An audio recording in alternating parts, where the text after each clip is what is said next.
Вработување на административци без подпис на Министерството за финансии. Ова е најновиот план на власта за полнење на јавниот сектор во пресред на изборите. Со законски измени кои се веќе во собраниска процедура, се отвора простор за вдомување на повеќе од 1000 службеници. Толку барем засега е бројката на оние за кои во моментов има огласи за вработување. Идејата според власта е за вработувањата да одлучуваат директорите, односно раководните кадри на институциите, што веќе го вклучи алармо дека се прави простор за предизборни вработување по партиски клуч. Власта пак се правда и уверува дека тоа не било така.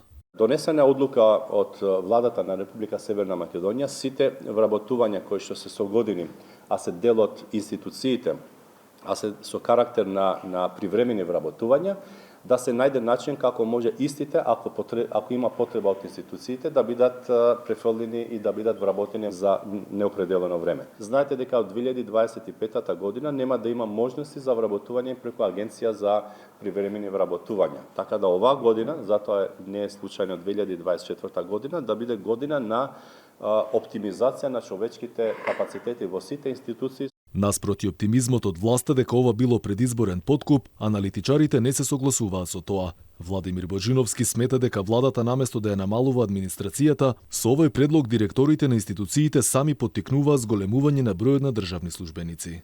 Наместо да идат тие нови вработувања преку еден центар, односно Министерството за финансии, кој што ќе може согласно буџетот да види дали прво дали се неопходни, друго дали има пари за нив, сега буквално сите оние стотина министерства, институции, компании и акционерски друштва ќе можат, кои што се поднели државна капа, ќе можат сами да се вработуваат, со што ќе се изгуби едноставно секоја можност за каква таква контрола на новите вработувања.